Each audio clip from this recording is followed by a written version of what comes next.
Blitz is defined as a sudden, savage attack. It is indeed all this.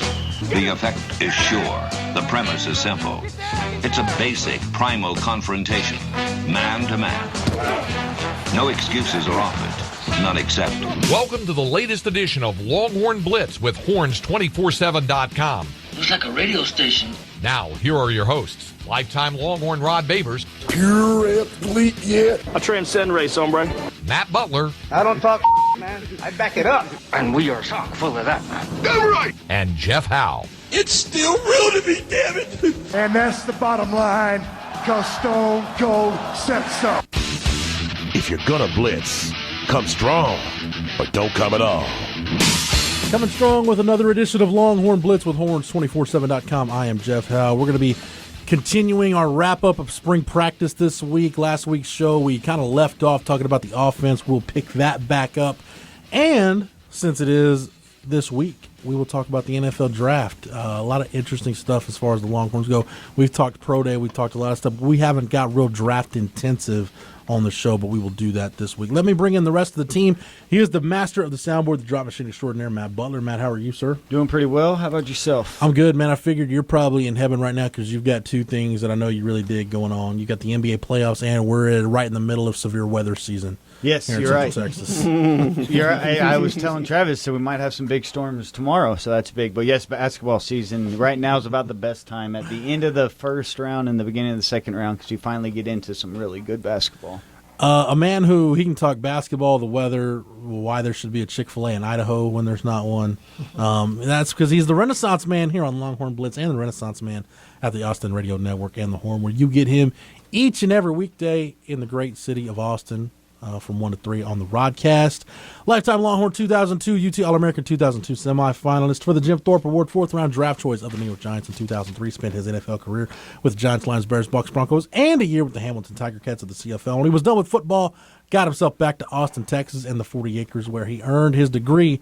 Whenever he gets that T-ring back, he will wear it proudly. Nevertheless, he is a card-carrying member, a black card member of DBU, number 21 in your program, number 1 in your hearts, Mr. Rod Babers. Thanks for the intro, bro. Rod, where you want to start this week? You want to start with draft, or you want to start with kind of finish up the spring game conversation? We can finish up the spring game conversation. I think we left off talking about the offense last week. Yeah, and something that I want to bring up because, I do a couple different interviews during the week. I've got scheduled stuff. One, the guys at ESPN Central Texas in Waco, Craig Smoke and Q, those guys do a great job on Unnecessary Roughness. I'm on with them on Wednesdays, and then I'm also on Wednesdays with Chad and Kevin on the Horn. But I was on with Bucky and Aaron on Friday of last week and kind of recapping spring ball. And it this dovetails into our talk about the offense because I was thinking, Rod, one thing we haven't really talked about that nobody's talked about, and we didn't really see it in the spring game. I know we didn't see it in the spring game. The impact that the analysts are going to have on this offense. And we heard Tom Herman say, before the game and after the game, there's a lot of RPO stuff that they're doing new that they didn't show. They weren't going to show. They didn't want to put on tape in the spring game for obvious reasons. But, I keep going back to this quote by Tim Beck because I asked him about, the additions of specifically Larry Fedora and Andre Coleman to that staff room because right now when there's no opponent to scout, it's a lot of self-scouting. That's what those analysts are doing. And Tim Beck said, and I'll paraphrase it here, it's like it's made him think. It's made him step his game up a little bit. Which is exactly what I think if you're Tom Herman, you want those analyst hires to do in the offseason. Like I said, when there is no opponent to scout, you're not getting ready for anything. So, I don't know, Rod. I just think that's kind of the X factor. We talk a lot about personnel, and the personnel is what it is, and we'll go through talking about personnel through the rest of the summer. But when I think about this offense and how it's going to evolve, to me, that's the X factor. Larry Fedora with tempo and RPOs and all the stuff he brings to the table. And then Andre Coleman's aspect of that is the quarterback run game and making things a little more dynamic for Sam Ehlinger where you're not just kind of pounding him between the tackles. You've got now some things you can do to make yourself a little diverse, and your ability with personnel to spread the field allows you to do that a little bit more. But I don't know, I just thought it was interesting that we talked a lot about those analyst hires when they were made, but didn't talk a lot about them during spring practice. But I think behind the scenes, what those guys cooked up this spring that this staff can work with this summer and take with them to camp to get ready for that opener against Louisiana Tech, that could, as much as anything else, as much as the personnel, be what evolves this offense and takes it forward. Well, that's because in the spring game, I mean, as we talked about it, it's they were very vanilla. Yep. I mean, we got into a little bit they showed throwing out some 21 personnel out of empty formation last week, and we can get back into the X's and O's of that. But the conversation you're talking about is us, pretty much just guesstimating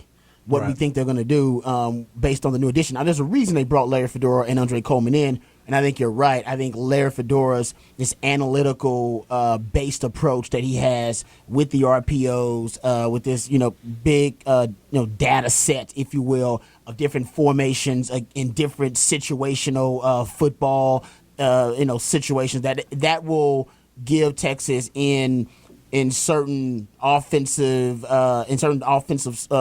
circumstances, it will give them an edge in terms of being able to get a matchup advantage. So we can use the RPO and say they have an outside linebacker, or say they have a safety that Texas can find a way to exploit, because that guy he's weak in coverage, or he's weak coming down against the run, whatever it may be. I think those guys are in for that specific purpose, to bring and evolve the offense with a set of plays so that they can, in an acute way, exploit the defense, and whether it be the quarterback running game or whether it be the RPO or whatever it is. Yeah, and right now it's basically like, those guys, they're in the lab for a whole year, and making the other coaches' jobs easier for them, because these are going to be your guys that if you have a curious thought as to how you perform in these situations, or how does this defense defend this, or how has this coach traditionally done this, these are the type of things that may be on that database that you're talking about with Fedora, or what any of these analysts are doing is going into that rabbit hole,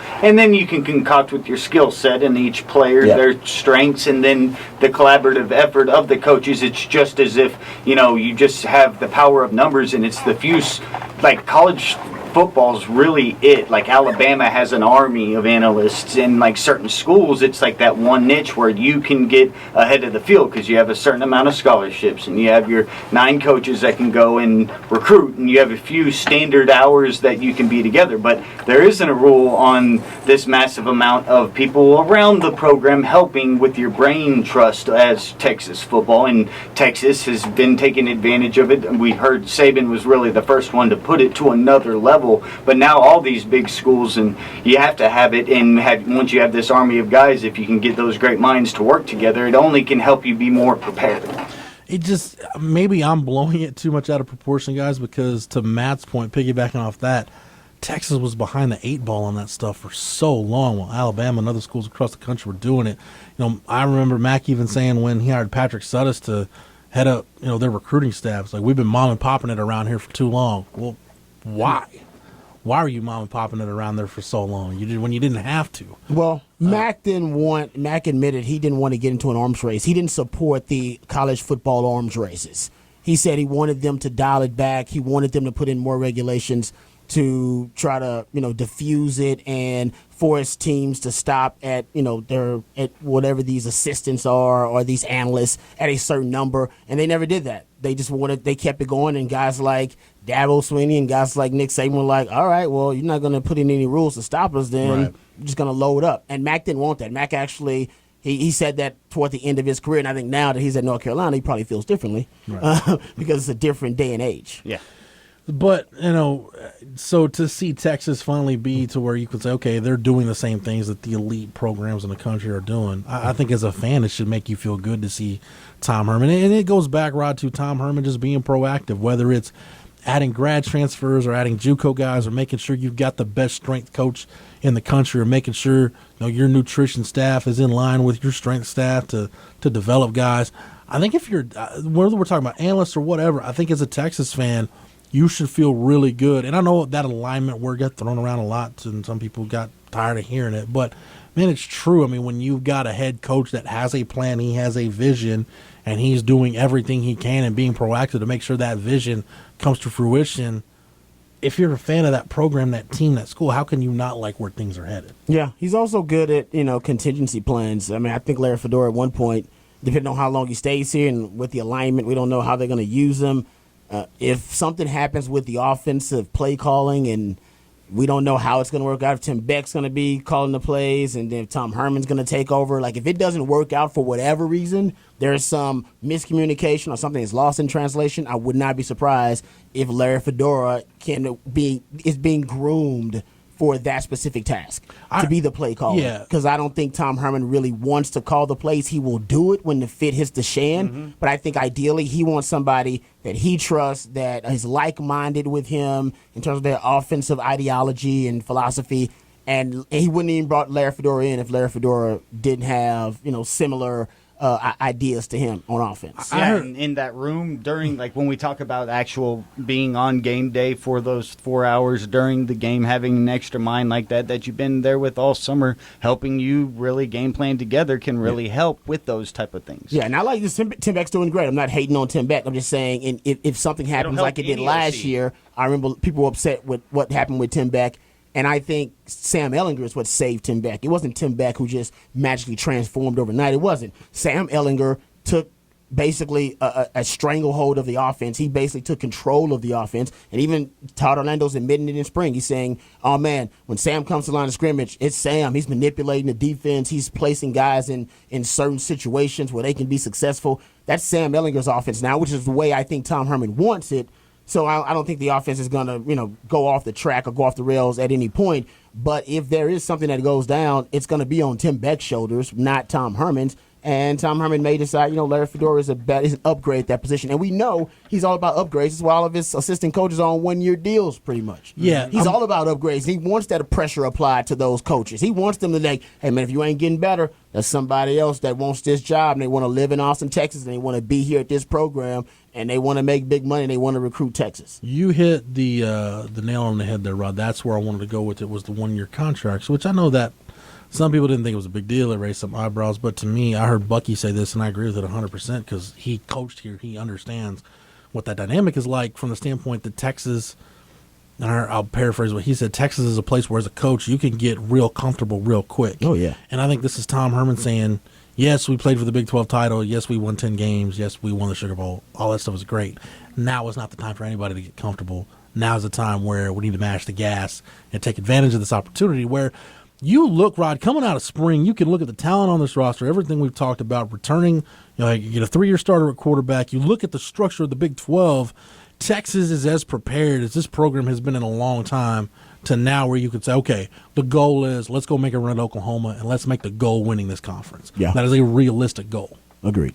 And I think you're at the point, too, where I think in a lot of viewpoints, you would say if this team doesn't at least play for the Big 12 title, would you consider this season a disappointment? Yeah.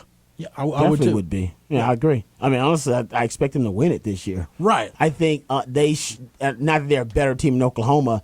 This year, they're a more balanced, team than Oklahoma. They're a more well-rounded roster than Oklahoma is. Oklahoma's they have been lopsided. It doesn't matter. That's how good Lincoln Riley is. But, Texas this year, I think, has more balance all throughout the roster. It's almost like what do all you, three phases. And I know we're getting more big picture here away from spring ball, but it's almost like what do you trust more? Do you trust the talent Texas has and the ability Todd Orlando has to get that talent ready to play by the time you get into Big 12 play to make up for the losses they've got defensively?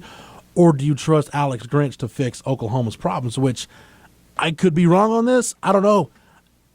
Defensive coordinator isn't the only issue Oklahoma had defensively last year. Yeah, you got a talent issue. Secondary's got a lack of talent issue. Yes. Yeah. No, I agree with you. It's going to take more than one offseason to fix what Oklahoma. And I'm not saying Oklahoma can't do it because it's Oklahoma. But both Oklahoma and Texas in the Big 12 should always be like the kind of the Rockets and the Warriors are in the West now. They should always be building that roster to beat one another. Right. Yeah. I mean, it's just that simple. Nobody and honestly, in just that goal, you'll be better than Baylor and you'll be better than Tech because of that. Because you're comparing yourself and you're trying to beat the only other big dog in the conference. I will say this though. I think for Texas, the confidence that everybody has now with Texas being able to compete, it truly does just come from Sam Ehlinger. I mean, it's just that simple. Yeah. There are losses on offense that we really can dive into, and you know what I mean. And I wanted to get into a couple. And we can really break them down into detail and make people paranoid and anxious about it. But in the end, the ultimate, I think, what to me, the ultimate solace kind of brings you some calm and it's a stress reliever. It's like, well, got Sam freaking Ehlinger, man. Like he's gonna find a way to get it done. Like he played at such an elite level last year. There's no reason not to believe that he can fix whatever is ailing the offense. And then you got to trust in Todd Orlando, which I do. Yeah, I trust Todd Orlando. And that's exactly where, Texas fans have been wanting us to get to this spot for like a decade. I just love the conversation is, Texas and Oklahoma need to be focused on winning a championship in the Big 12, and Texas has a quarterback. Like, that's how it was for a decade, and then it seemed to be gone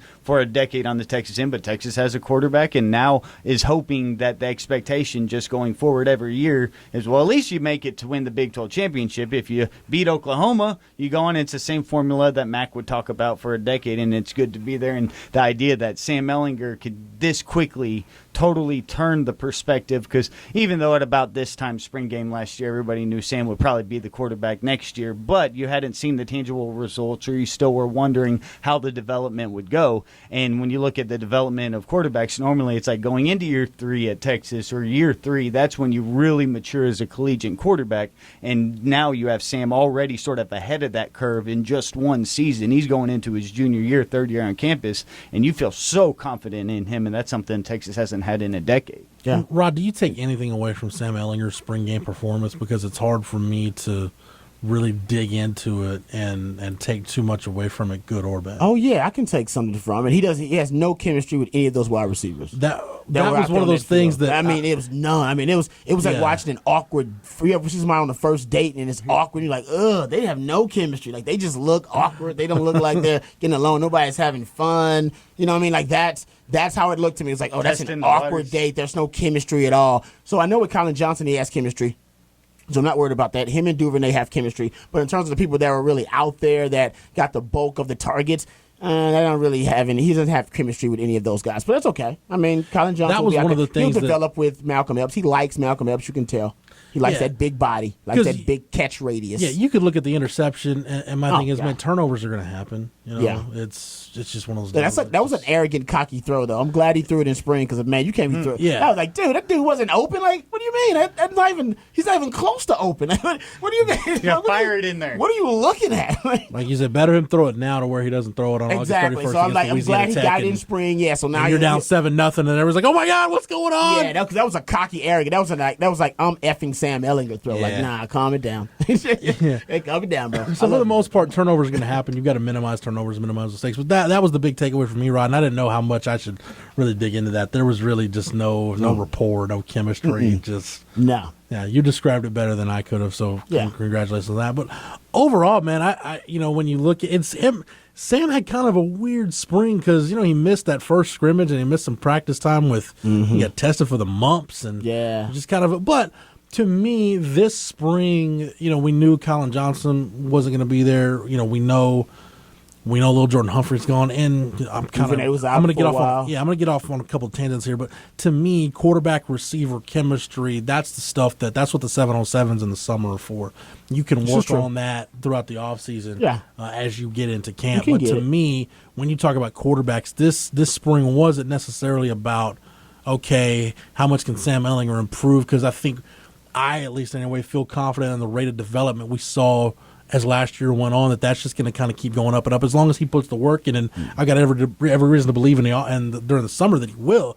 To me, the spring was about how much work can you get for Casey Thompson, and how ready does he look at the end of the spring? By the end of the spring, does he look like a guy that can get you through a game? And I want to pick your brain on this, Rod. To me, my takeaway from Casey Thompson, and we heard it was kind of like an up and down spring, which for most redshirt freshman quarterbacks, it is an up and down spring when you're going through it, especially when you're really getting significant work with the number one offense for the first time.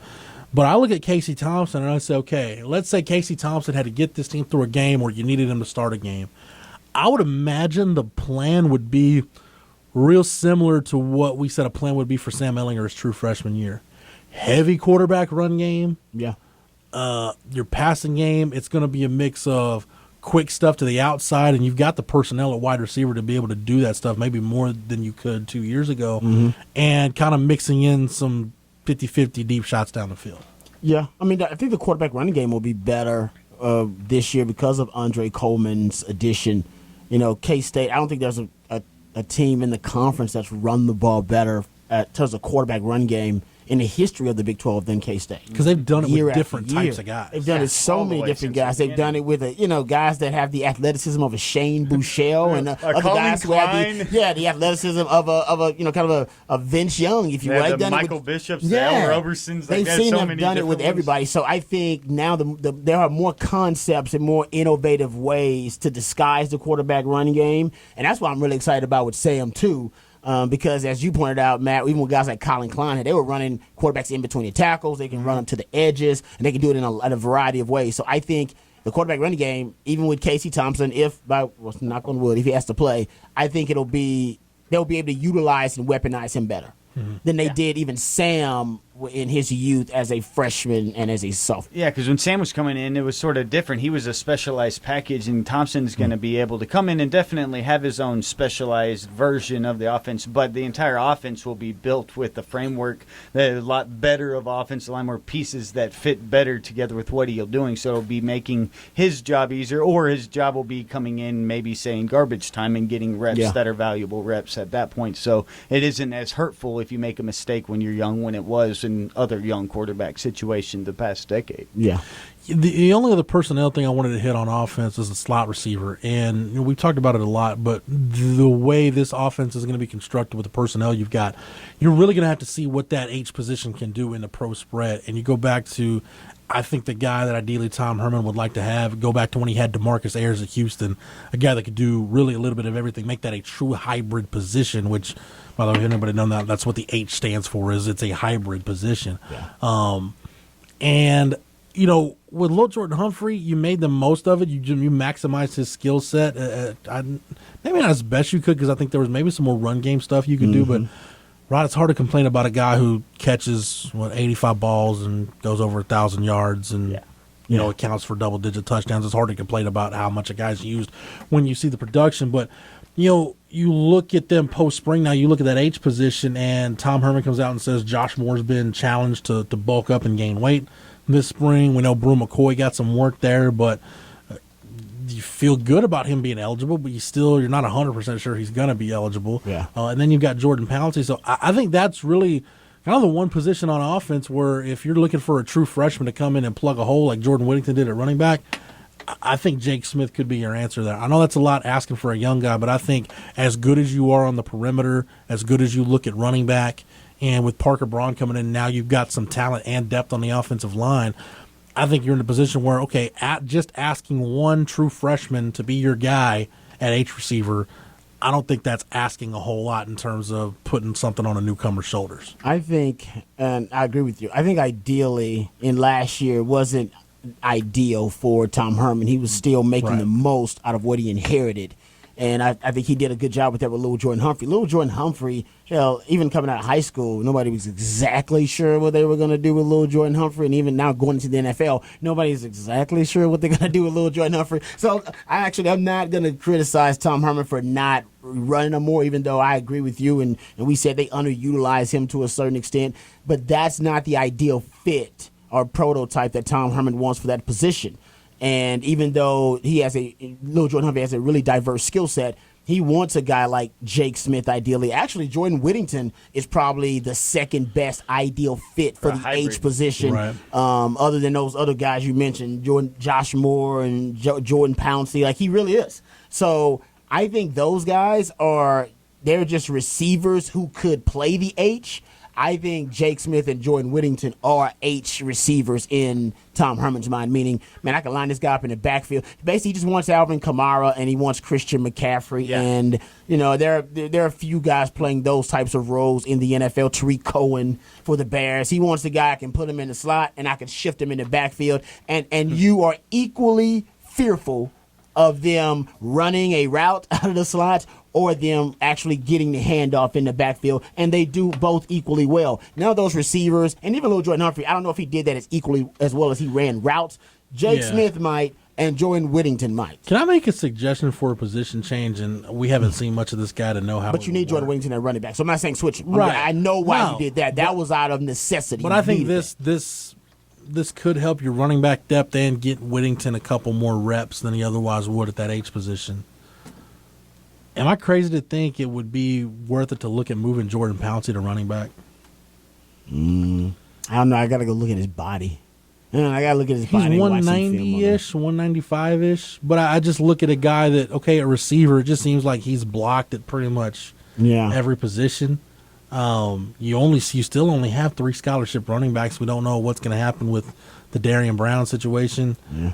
I mean, I don't know. It's nothing we can probably get into on the show, but I'm just throwing it out there. It's worth, obviously spring was the time to try to experiment with it, but I think they want to get a young Whittington coming in as many reps as they could.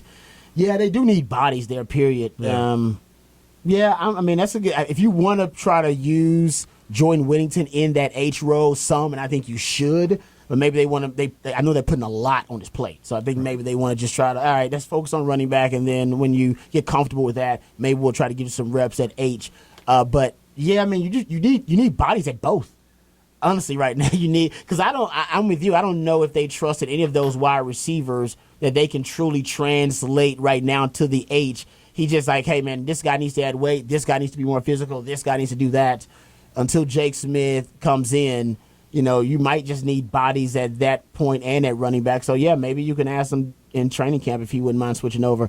You ask guys to do that, and obviously most guys, they start thinking about the transfer portal. So Right. And you're already deep at wide receiver. There's going to be some wide receivers transfer. I'm not trying to break that news to anybody. Because you're loading up on them, and you just keep bringing in and stockpiling them. So, yeah, you tell a young man, hey, man, I want you to switch to running back. He might see that as a hint that you probably want me to hit the portal. Well, you can sell it however you need to sell it. That's how you want to sell it. I just think there's reps there, though. There's reps there. That's what I would tell a young man. There's reps there. You probably might get more reps there than you will at wide receiver. And they're going to find you and put you at wide receiver if you're that good in the NFL. Yeah. You see that. But that's also why him at this part of his development probably wouldn't be wanting to restrict himself to be compartmentalized as that. So, get him some reps there, see if you're versatile, but don't sell it as a total sell to the position. Yeah. The other, and it just shows you how deep they are at receiver now. The other move that I thought about, and I mentioned this on the site last spring, Montrell Estelle was one of those guys that was blocked at safety because you're like, okay, with all the talent you've got at safety, how the hell is he going to get on the field? And with the offensive problems that you had coming off of 17, why don't you move Montrell Estelle to offense, just put him in one of those outside receiver positions? But now it's like, okay, he was running number 1 safety in the spring, but he's going to be number 2 when Caden Stearns and Brandon Jones are back. And if you move an offense, where the hell is he going to play? We're already talking about, okay, do you have enough talent at wide receiver to move Jordan Pouncey to running back? So it just – you got an embarrassment of riches it just speaks to, again, Rod, and I know I've hammered this a lot, but I love it because we're dealing with first world problems again. And you got talented depth at a lot of positions on this depth chart right now. Yeah. I mean, I totally agree with you. I think that's Tom Herman in a matter of 2 years. I mean, we talked about the offensive identity crisis for years at Texas, and – he had a plan and he had a vision because he came in, and I would say within 2 years now, all the positions are no longer, they're not bereft of talent, and now you're getting to the point now, I'm with you, wide receiver, I think running back starting to get there. I think tight end maybe starting to get there, where you got talented depth. Hell, tight end's loaded, man. You just got so many bodies there. You got Cade Brewer, you got Reese Laytown, they got Jared Wiley, Braden Liebrock coming in the summer. Right, they just got. I'm like, damn. You forget about guys at tight ends. I'm like, oh man, I forgot about that guy. So I think I got to give Tom Herman a ton of credit because in 2 years he fixed what took Mac Brown and Charlie Strong what they couldn't do. Yeah. Toward the end of their terms. In 8 years, they just couldn't fix the Texas offense. He did it in 2 years. Defensive line. We didn't. I don't know if we talked about Moro Ojimo at all this spring.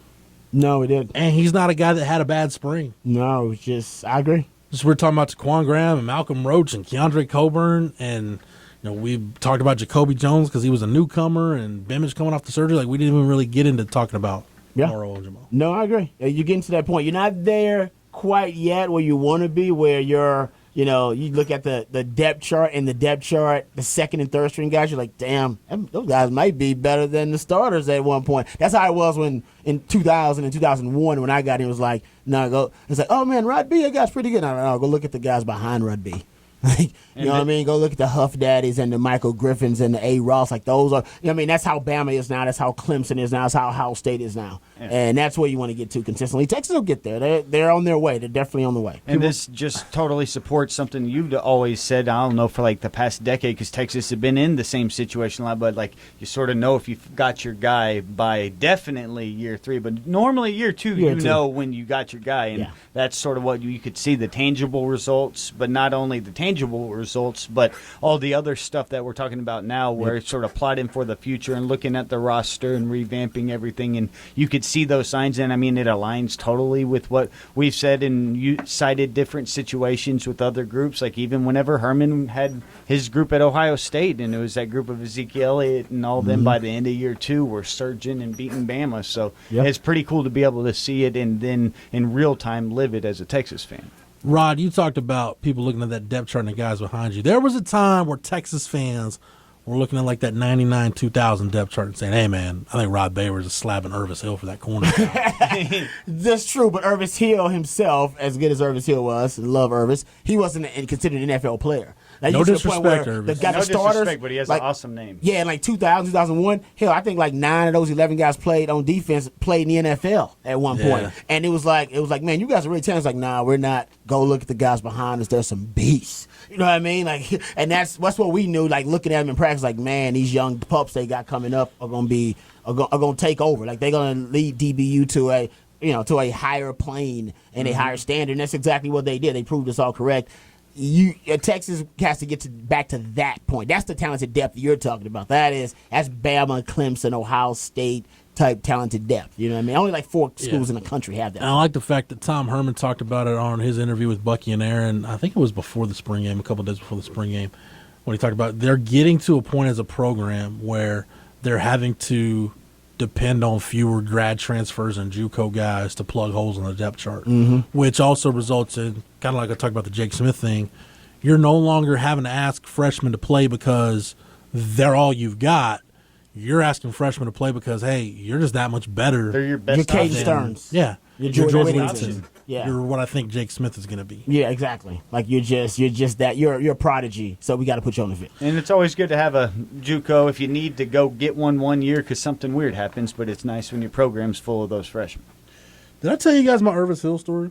You have an Irvis Hill story? I was about to say they aren't even making Irvises anymore. I love that. Made me feel. I wouldn't say he might have been the last only Irvis I've ever known in my life. Right, think about this. You can say I took a man's job. His name was Irvis Hill. It doesn't. It refers to Irvis Hill. Doesn't. Well, it kind of directly involves Irvis Hill. And when I played high school basketball, we had a play called Texas. It was our out of bounds play for like in the game situation. It was like a double screen to get a shooter open in the corner. Because my high school basketball coach, he was at Jersey Village. Once upon a time, they played Texas City, and Texas City schemed up this play to get Irvis Hill open for a 3 in the corner.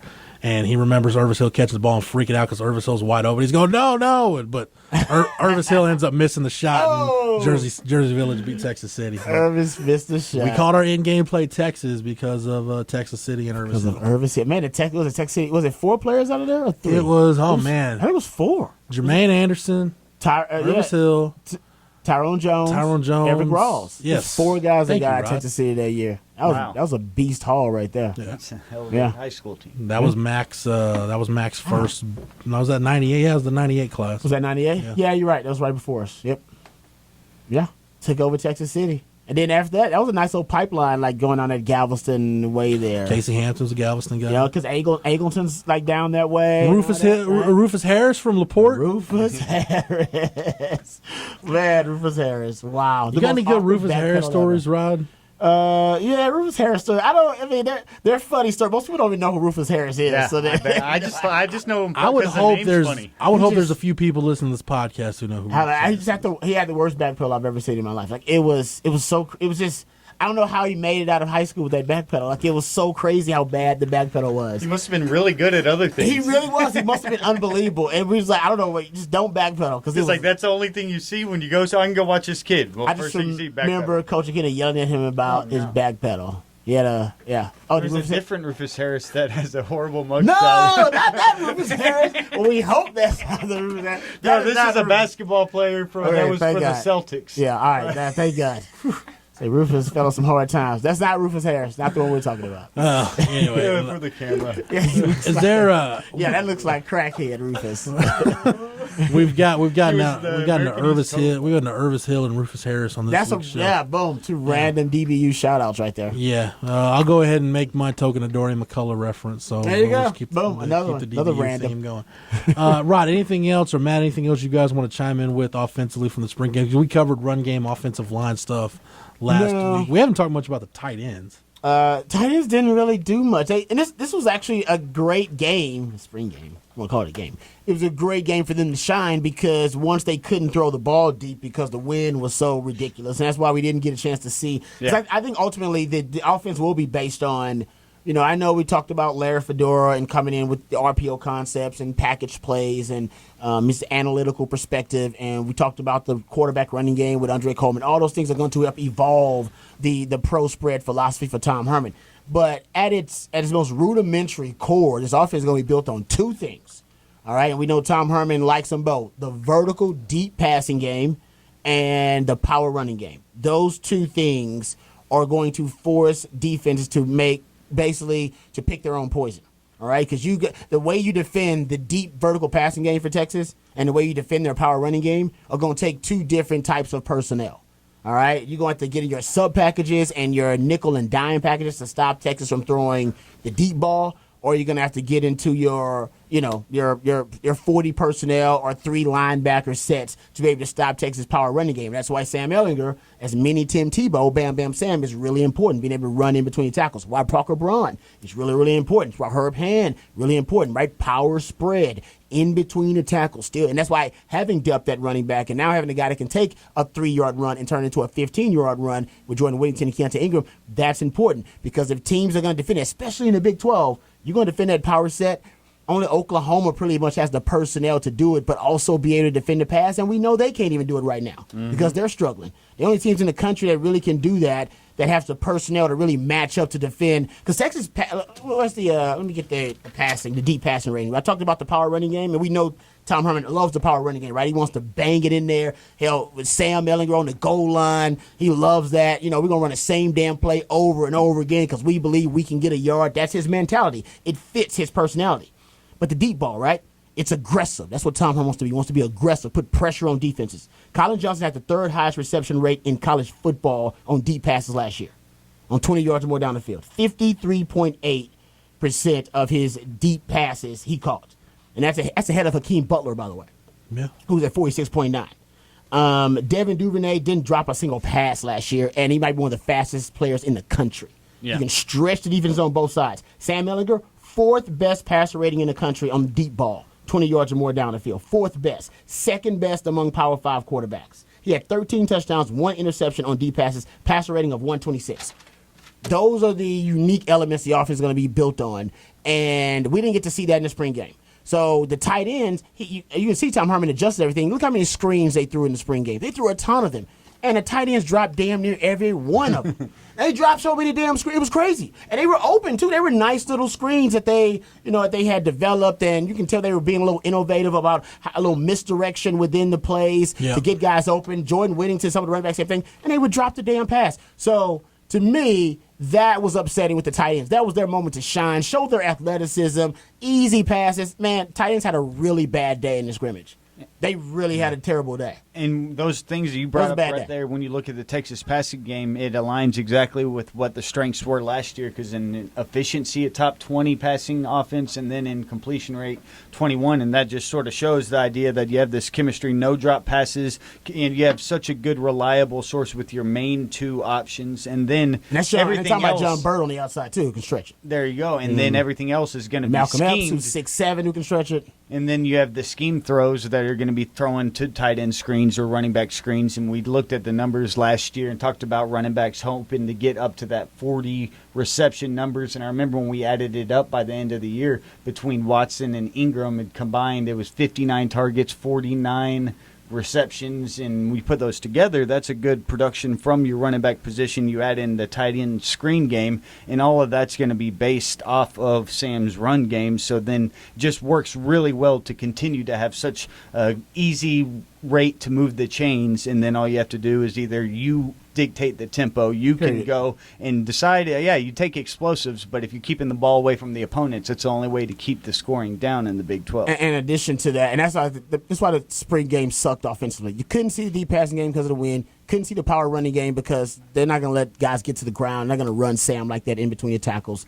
And I agree with you, Matt. You're talking about like the pace they're going to add. So basically, what they do to the deep passing game and also the power running game, add pace to it. Yeah.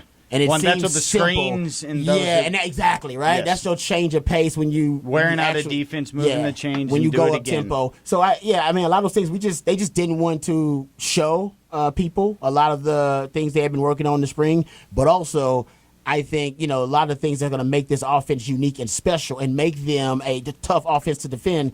They didn't do any of that or couldn't do any of it in the spring game. Like, let me just see if we're taking the same path here, Rod. Are you saying, like, when we talk about tempo and utilizing deep passing game, are you saying one of those 50-50 shots you hit to Colin Johnson? Because I think people confuse, like, that 50-yard play or whatever statistic. Texas didn't have one last year. I think they were the only Power 5 program in the country not to have one. I think people confuse that with the lack of explosivity offensively. Like, if you look game by game in terms of chunk yardage plays, Texas was either beating their opponents or right there with opponents. You don't play for the Big 12 title in this league without having an explosive offense. Jordan Humphrey had more explosive pass receptions than any wide receiver in the Big 12. Correct.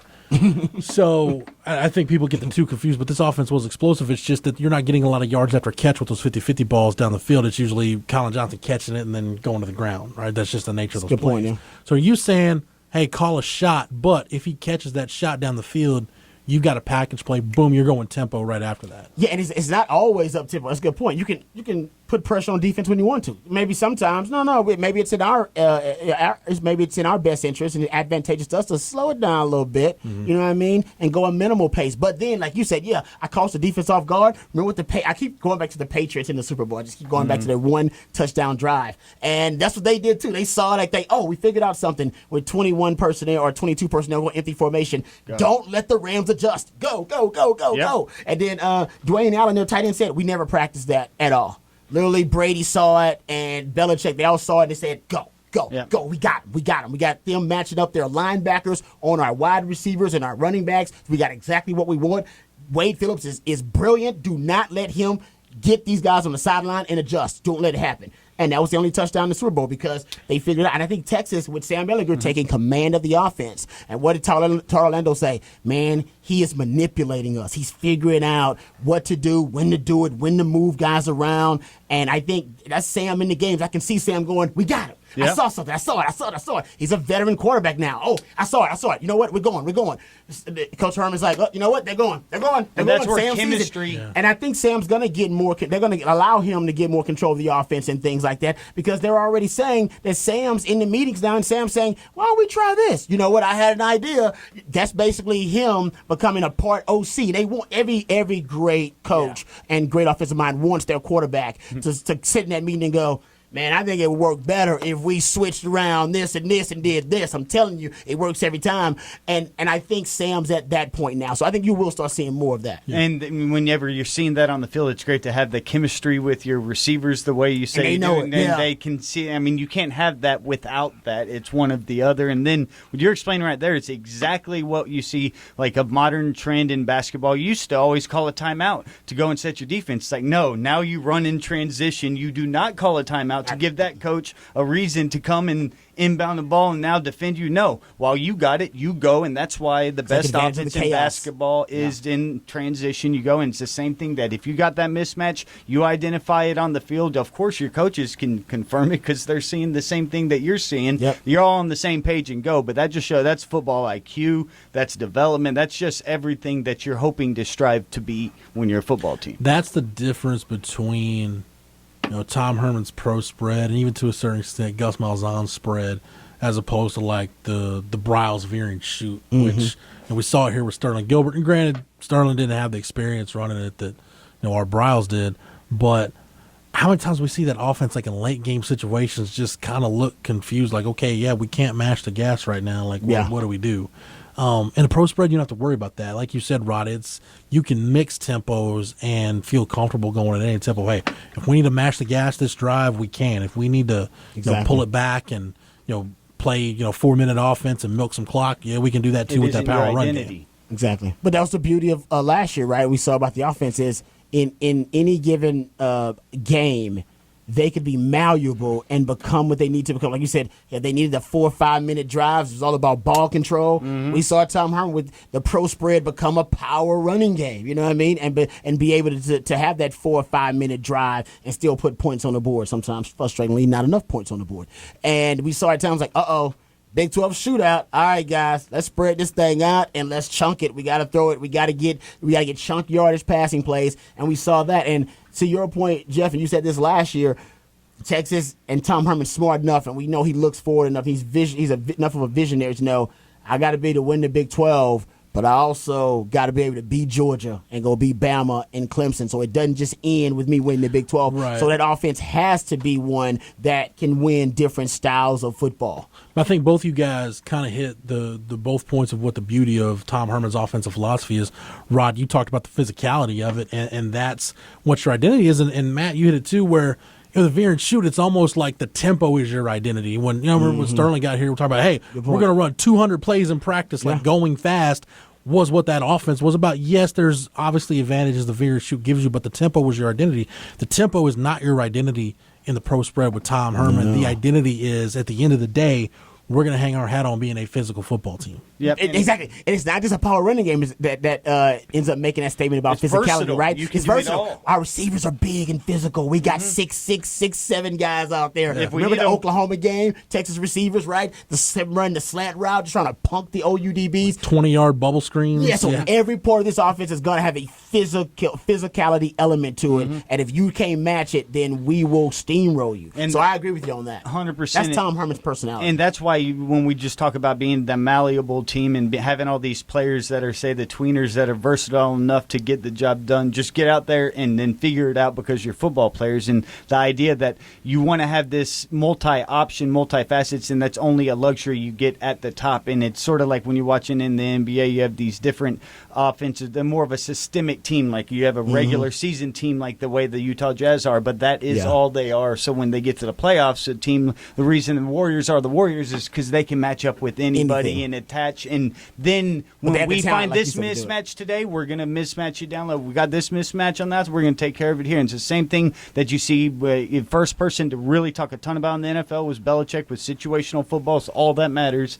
and all he wants to do is practice the different situations, because then you're going to be put into all these 100 different variable things. 1 week could be one week could be the other. The next week it could be the weather. The one thing is you can adjust on the fly. If you're relying upon your system, or if you say are one that just runs the tempo-based offense, well, whenever you have to change, now you're outside your comfort zone. You aren't left, and that's how you get those niches where you get called a gimmicky offense, or you're a niche. And have to, systems will elevate lesser teams, so you can perform well over the long term. But when it comes to performing elite against elite, that's whenever those things can get exposed, unless you're just hyper efficient. And that's the few luxuries. Texas can go beyond that and be able to match up basically however they want. Yeah, you can't be handcuffed. I mean, the Rockets used to be like married that, right? to one. Handcuffed to the three-pointer, and then they figured out, damn, when the three-pointer's not going, we're screwed. We got no way to score. So they figured out, all right, you know what? Combo guards, ISO option offense. So they figured out three-pointer is not just a part; it's a facet of what they do. Well, the ISO is the dual-threat quarterback right exactly. now. So it's not the only thing they do. And the same thing with Tom Herman. You can shut down one facet of that offense, as Matt's talking about, but you can't shut everything down. It's going to be something we can do to move the rock. And then the Patriots, going back to the Patriots and the Rams in the Super Bowl, it took the Patriots a while to figure it out. And even the Patriots struggle sometimes, like, damn, what is it? And then if you stick to your guns, the matchup is what they ended up falling back on in the end, because they weren't, even though all in the playoffs, they were a team that ran 21 personnel, 2 backs, 1 tight end. They were running the football more than any Patriot team since the 2001 Patriot team that first won the Super Bowl. And then, ding, ding, ding, they decide, now we're going to spread this thing out. Let's spread it out. And that's how they won, not being compartmentalized and not being handcuffed to just one thing. It's almost okay. And I want to move on to talk draft, but when you look at Tom Herman's mentor offensively is Greg Davis, right? And Rod, during your time at Texas, Greg Davis was accused, and like Matt's talking about, in situations where when the talent evens out and you got to have something else. What do you go to? Greg Davis a lot of times didn't have anything to go to. No, I agree with that. And we saw just play calling wasn't up to par, schemes weren't up to par. It's basically like if you got a Derek Strait that can check Roy Williams, well, okay, you're kind of screwed at that point, and it's just almost like go with God. But when did we see Greg Davis become a better play caller, better offensive coordinator? When he was able to adapt to the personnel he had, when he became more malleable. And now we're going to be with Vince Young. We're going to go zone read, and we're going to be a team that's got this dynamic run game. And when you've got Colt McCoy, now we're going to be more of a West Coast tempo, spread type offense. It's kind of the same thing. Just you're seeing Tom Herman take that Greg Davis 11 personnel and just. I don't even say you can say expounding on it. He's really kind of taken that Greg Davis base 11 personnel offense and really put his own spin on it and taken pieces from Urban Meyer and guys over the years, and now boom, it's off and running. He's very much like Sean McVay. Sean McVay and the Rams run 11 personnel, 85% of the time, more than any team in the NFL by far. But you have teams like the New Orleans Saints, right, with Sean Payton, and he runs more formations and personnel packages than anybody else. He doesn't just stick to 11 personnel. But it can work both ways, right? Because Sean McVay makes everything look the same out of 11 personnel, but he's running 5 plays with 5 different counters off of every play. But they all look the same. Yeah, you know what I mean? All have the jet sweep motion, all with, tight bunch formations, whatever it is. And I think Tom Herman is more like that. He more wants to make everything look the same. But this year, I really want to see him use more personnel packages. We talked about the 21 personnel they used in the spring game, showed you a little bit of that out of empty formation. I want to see him mix up the personnel. I want to see 12 formation. I want to see 2 tight ends out there and running the power. I think Texas... I don't know. I think Tom Herman, with all of this different talent that he has, I think he's doing himself a disservice by only sticking with the 11 personnel. I know that sounds crazy, but you can be so much more versatile, and you can put so much more pressure on defenses just from the alignment assignment look going, oh, holy hell, we got to prepare for how many packages? Yeah. We got to prepare for eight different packages they're going to put out there? Oh, damn. You know what I mean? Like, I think as a defender, man, nothing freaks me out more than how many packages they're putting out there? Oh, damn. So I'm going to be in a different set depending on my coverage.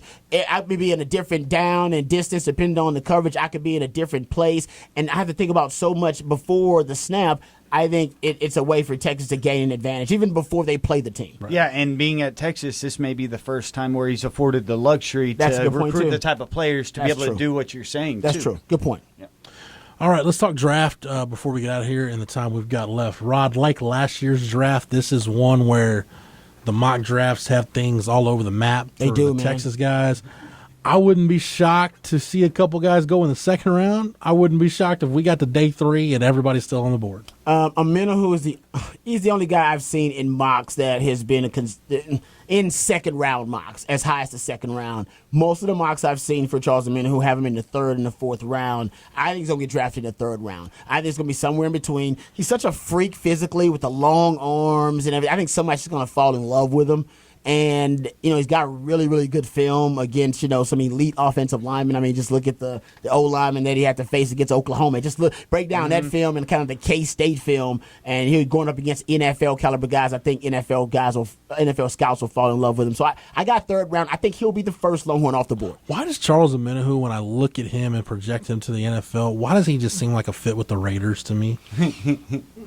Oh, I don't know why. But you know what? I can see that because I said he reminds me of Simeon Rice. Yeah, and he was a Raider for a while. And was that John Gruden was there with Simeon Rice there, I believe, right? Yes, I think, I see that, though. I see the Raiders. I don't know. I mean, he traded away Khalil Mack, so it makes sense that you need to bring one in. I just think that silver and black looks good on Charles Amenahu. Well, hell, everybody looks good in that silver and black. Yeah, that's true. It does look good. It's going to be in Vegas? Ooh, I think Charles in that one team you wish you played for, Rod, so you get that Baber silver and black jersey. There's some teams you wish you played for just for the cool jerseys. I agree. The Raiders are definitely one of them. But you talk about Charles Amenahu, Rod, it's not going to shock me if Chris Boyd's the first Longhorn off the board.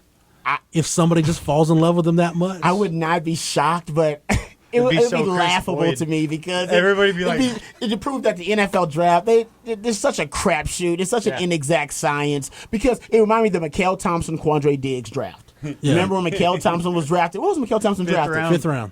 5th round? Yeah. And Quandre's what, 6th round? Yep. And I remember then I was thinking, how did he get drafted ahead of Quandre? And it was just the frame. And it wasn't close. It was like 40, 50-something picks apart. Were they really? Yeah.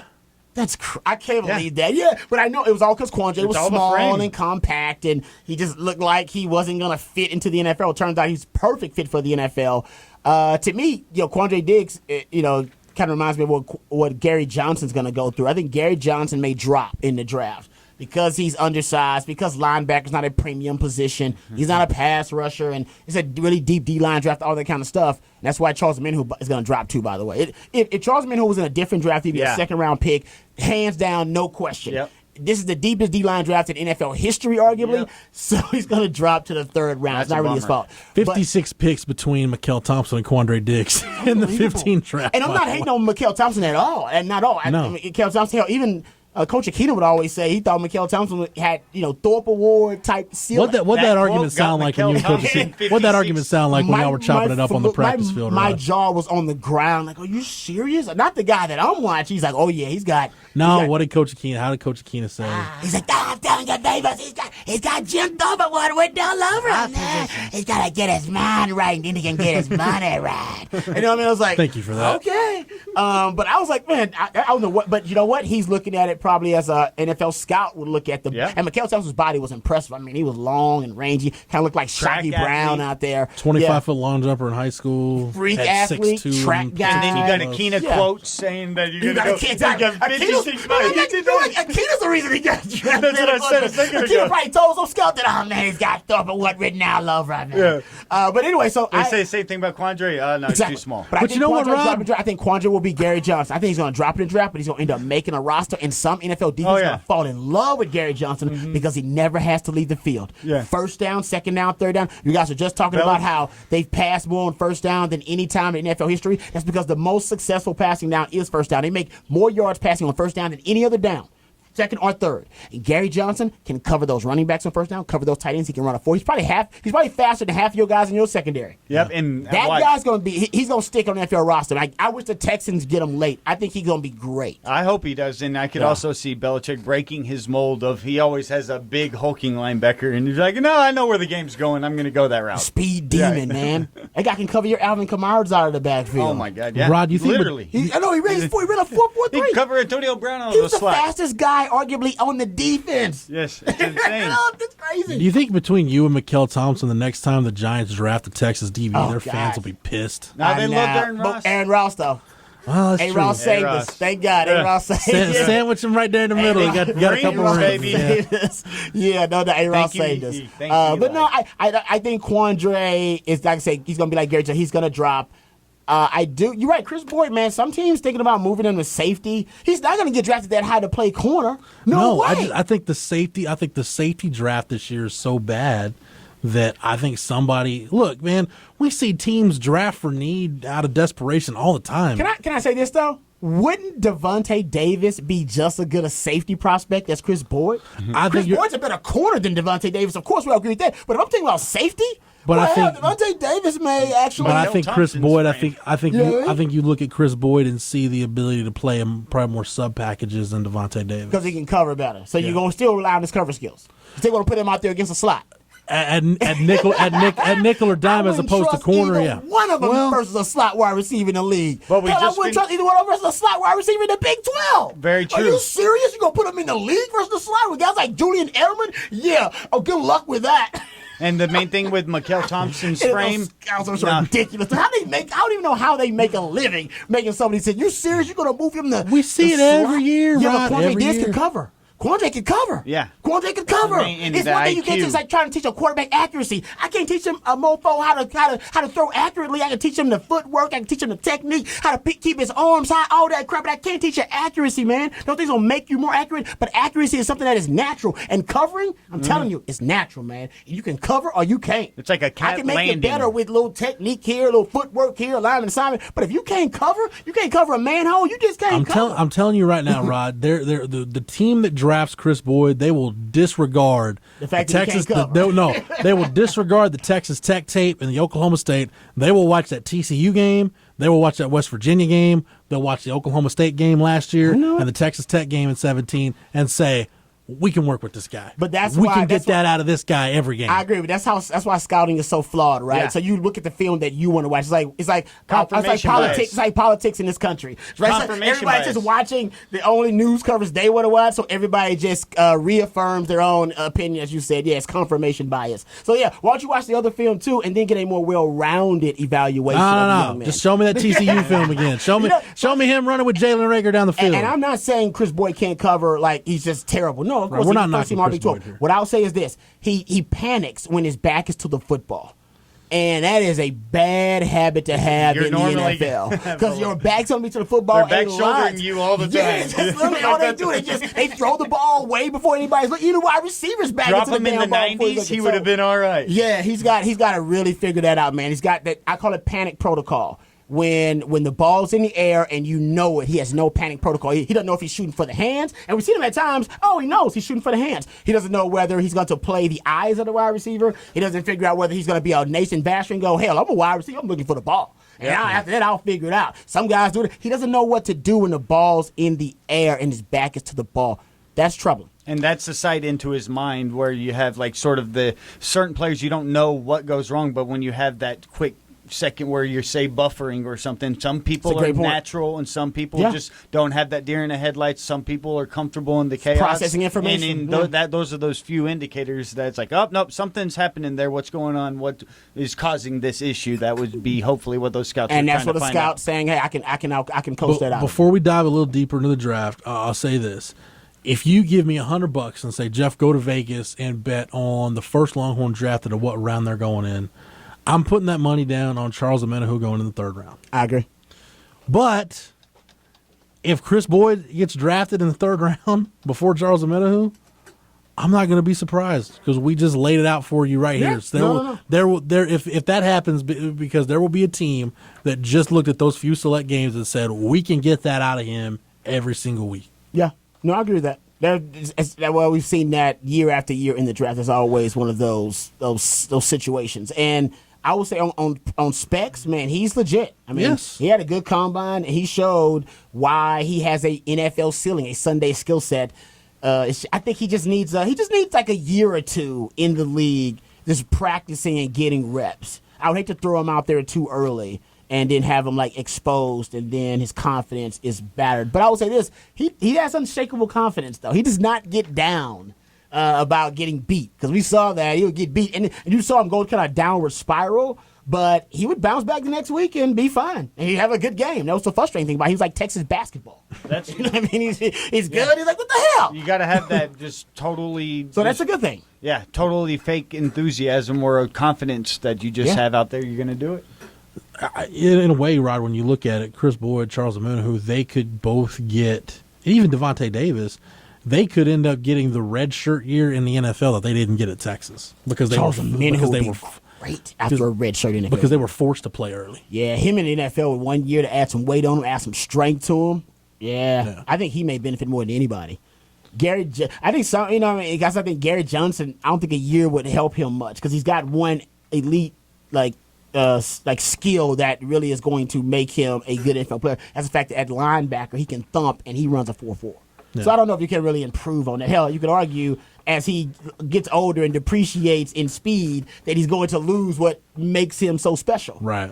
So, yeah. No, I agree with that. But I'm with you on Gary Johnson kind of being the Quandre Diggs of this draft. I think Gary Johnson makes an NFL impact earlier than anybody in this draft class. I'm with you, man. And I think we'll look up 5 years from now and say, you know what, Gary Johnson carved himself out a nice little NFL career for being a sixth round pick. 6, 7, whatever it is. Totally agree with you. So, how many guys we think are getting drafted this weekend? I say 4 get drafted. Omenihu, Boyd, Gary Johnson. Well, I'm going to take that back. So I'm about Lil Jordan Humphrey on this thing. Yeah. I think Lil Jordan Humphrey might get drafted in like the 7th or something. But I could be wrong. He might fall out of the draft. I think it's 4. I think it's 4, too. I think it's 4. I think somebody's going to take a flyer on Andrew Beck in the 7th round. Oh, so you saying Lil Jordan Humphrey does not get drafted? Oh, interesting. I think it's going to be 4, and I think Andrew Beck is the 4th. Interesting. He pulls that Jeff Swain move, huh? Yeah, because I think somebody's going to look at him and say he fits a specific role on our team. Oh, yeah. We don't want to risk losing him as a priority free agent. Let's go ahead and draft him. Well, yeah, I mean, you've seen more and more NFL packages where, they have 2 tight ends and 1 H-back. He can play H-back, play fullback, play tight end for you. And the fact that he ran a decent 40 time, I'm not sure exactly what it is, but I heard anything from 4.5s to 4.6. That's pretty damn good. Kind of low to mid 4.5 is what I heard. That's way faster than I thought he would be. You know what I mean? So, yeah, I'm with you. I think I like Andrew Beck. I think somebody in the NFL might fall. If they fell for Jeff Swain, they'll fall for him. Because he was more productive than Jeff Swain. Because I think at that point late in the draft, Rod, you correct me if I'm wrong, I think you're looking for 2 things. You're either looking for very specific needs or guys that you think could fit that need. And I'm not talking about needs like, we need to find a number 1 receiver. I'm like, hey, we could really use a 4 tight end / fullback that we don't have right now. Well, let's get this guy, draft him. We'll get him on the cheap. We can, let this guy walk, whatever.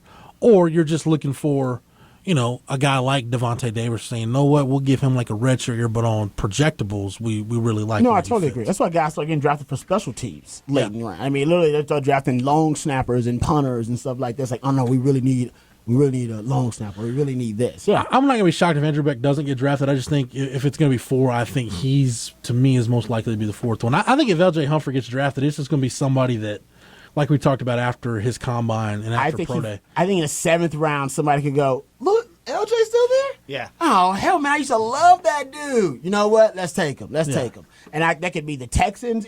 Honestly, some tells me it's going to be the Texans or the Cowboys, potentially. I don't know why, but like I said, with the Menahu with the Raiders, I don't know why that to me seems like sometimes it just sticks with you. But to me, Lil Jordan Humphrey with the Cowboys, that's kind of how I've seen this whole thing playing out. I'm with you because I just don't. Yeah. Right now, I think at the Combine, all the other teams, because teams in Texas, they get to see more of guys who are in this region. So they saw more of Lil Jordan Humphrey, whether it be the Texans or the Cowboys. And the other, with the Combine being so bad for him, I think other teams may have begun, this is the guy y'all been bragging about? This guy stinks. And this guy doesn't take the process seriously, or, he's not fast enough, whatever it may be. And I don't know if he changed a lot of opinions, honestly, at Pro Day. I think he had a better Pro Day than Combine, but I don't know if it was that much better. So, yeah, I could see the Cowboys going, oh, man, I loved him. And some scouts saying, dude, I went to 3 of his games, and every game he balled out. But you know what helps LJ Humphrey with the Cowboys too, Rod? Is the fact that he's not just a Texas guy. He's a South Lake Carroll guy. It's true So there's got to be somebody in that organization that knows Hal Watson that can call him up and say, hey, tell me everything you know about Lil Jordan Humphrey, good, bad, or indifferent. Isn't that where McElroy went to school? His mom's all in charge of the Cowboys. Yeah. Greg there's definitely 2 degrees of separation. Trust me, there are people in that Dallas Cowboys office that know people in South Lake Carroll. I agree with that.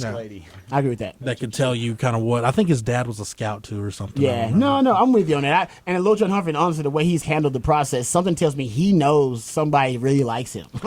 You threw that theory out there. It's the only way I can think of why he didn't take the process seriously enough and why he didn't even want to run routes at Pro Day. It was somebody literally told him, man, I will draft you if you are there in this round. Not that you should, believe that, but I hope that's the case. Wouldn't be the first time guys follow bad advice. And that guy didn't get drafted after that year he had. That would be so sad. So we feel safe saying 3 Texas guys get drafted. 3 for sure. I got Lil Jordan Humphrey as my Cinderella pick to get drafted. I just like Andrew Beck. I think someone's going to see him as I like the 48 you keep active on Sunday. Yeah, he's your 53. He's your 48th. He's your last guy that you activate on a Sunday. Let's just talk about real quick. Rod, you talked about Devontae Davis, but of those other guys, the Calvin Andersons, the PJ Locks, which of those guys that are probably going to be in that priority free agent pool, which of those guys do you think make a ride? Whether it's a practice squad guy or whatever, most likely it is going to be as a practice squad guy. Which guys do you think make or guys think you're going to? I don't know why I can't talk this week. Which of those guys do you think you're going to look up and see at the end of the year, okay, they've made it on a roster all year? I've got PJ Locke, and I like Calvin Anderson. Gil Brandt put out a very glowing tweet about Calvin Anderson, saying he would be a high priority free agent for someone because he had good workouts. And I like PJ Locke because of the lineage of DBU at that nickel position and his versatility. We've seen that work out before, whether it's an Adrian Phillips or whatever it is. We've seen that story, and we actually know that Texas has had a lot of underachieving, underdeveloped offensive linemen the last 8-9 years go play in the NFL as undrafted free agents. So I'm going Calvin Anderson. I'm going PJ Locke. PJ Locke, every year, Rod, there's a guy that really helps himself at pro day. There has been a lot. Like, we saw Marcus Johnson, got on an NFL roster from his pro day. I think PJ Locke is that guy this year. I don't know if he'll get drafted. I doubt he gets drafted. Hopefully he does. Free agent, though. But, yeah, he's somebody will get him in a camp and say, wow, he can play nickel, he can play dime, he can play safety. Yeah, he's a core special teams guy. Yeah, we can keep him around. Not great at anything, but pretty good at a lot of things. Yeah. You know what I mean? And that's kind of what Adrian Phillips was. Adrian Phillips was like great at anything. Exactly. Watch it. He was like, but he was pretty good at a lot of things. That is PJ Locke. And how did Adrian Phillips make his first Pro Bowl? Special teams guy. That's right. And I'm with you on Calvin Anderson. Calvin Anderson had like a ridiculous, I think it was a 3-cone drill. Yeah. Time. Showed some great footwork. Shuttle time was really and showed good strength. Bench, right? I think he benched 30. Was it 30? 29 or 29, 30, 29, 30. One of those, I remember. He showed some strength. No, and he's got good size, and he hadn't had a lot of film at this level. So I need to go watch. I mean, I guess maybe if I can go find his Rice film and see how much he improved from that year with Herman. Yeah. Because I think scouts going to look at that too and go, ooh, if he improved a lot, it's like, yeah, okay. But I think too, when you see, some of the character things, the fact that he graduated with a degree, I think wasn't like a mathematics degree from freaking he's Rice. one of those. Yeah. Yeah. Like, honestly, football may not be his most successful career. It won't be his most successful career. Like, father's a full board colonel in the Army, so yeah, I mean, he's a guy that I think if somebody's looking at priority free agent for a franchise, he's going to check I agree. Crap ton of boxes. I like both of those guys. I think that's right. Beck fits that too, the character Beck does, stuff. but I'm with you. I think Beck, if he's not drafted in his 7th round, I think he's a priority free agent for somebody too. Yeah. So that's what we're saying with this draft. We've got really the 5 combine guys in some way, shape, or form, whether they're drafted or priority free agents, and then we'll throw PJ Locke and Calvin Anderson and Andrew Beck into the priority free. What about Chris Nelson? I know Chris Nelson's a guy, Rod, that a lot of guys asked about. You heard anything about Chris Nelson from talking to people? I think Chris Nelson's a good player. I think he'll end up in a training camp. I don't know if Chris Nelson... Man, I just don't think he had enough explosive plays here at Texas to show me that he's that kind of game changer and disruptor. Of the guys in this draft class. You say he's going to take the Poona Ford route, and Poona Ford was one of the most disruptive defensive line we've ever seen at Texas. And I don't know if Chris Nelson's going to be able to make a team. Well, let me ask you this. Of the guys in this draft class, is Chris Nelson the guy most likely to maybe have to go like the XFL route? No, Devontae Davis probably too. Do you think Devontae Davis is one of those too? He reminds me of a Cam Chancellor. He might have to go up there. You know what I mean? Carve out a different way. Yeah. So do you think both those guys are probably XFL type guys? Yeah. There you go. I didn't even think about the XFL. Yeah, of course. Yeah, that's what I'm talking about. Not the CFL, the XFL. Yeah, sorry. I'm thinking about my old. Yeah. FL is back below NFL. Back in my day, it was a CFL. You're right. Now, XFL. I totally agree. Both those. Assuming the XFL is going to have a season in the spring as they're planning on. Yeah, it's definitely will. Yeah. So those are the guys. So we're saying the Patrick Vahes and the Trey Watsons, guys like that. It's going to be a pretty uphill climb. Yeah, it's going to be tough for those are your Trey XFL Watson. guys. Yeah. It's going to be tough for those guys. Because running back, listen, there may not be a running back taken in the first round, just one this year. No, I just took away the betting. Now. The betting odds are against it. Yeah, the over-under was 1. That's what I thought. All right, we'll see how the draft plays out, and we will break it down next week on the show. Matt, thanks for everything, man. Oh, you are more than welcome. Rod B, appreciate the time and the knowledge. Anytime, brother, anytime. For Matt, for Rod, for Travis, the best damn videographer in the podcast game, for everybody at the Austin Radio Network and the Horn, 1049, 1019, AM 1260, streaming on the Horn app and at hornfm.com, where you can get Rod B on the Rodcast each and every weekday from 1 to 3. Shameless plug. You can get this podcast on Megaphone. Anywhere you get your podcast, go to Apple Podcasts, rate us, leave us a review. Thanks to CB and everybody else out there who has done that. And thanks to Matt, you can get our classic interviews, classic shows, all of our archives on the Longhorn Blitz SoundCloud page. Yep, just type in Longhorn Blitz. For the Horn family, for the Horns 24/7 family, I'm Jeff Howe. Thank you so much for downloading and listening, and we will catch you again on the next episode. You've been listening to Longhorn Blitz with horns247.com. Remember, for the latest Longhorn news 24/7, visit horns247.com.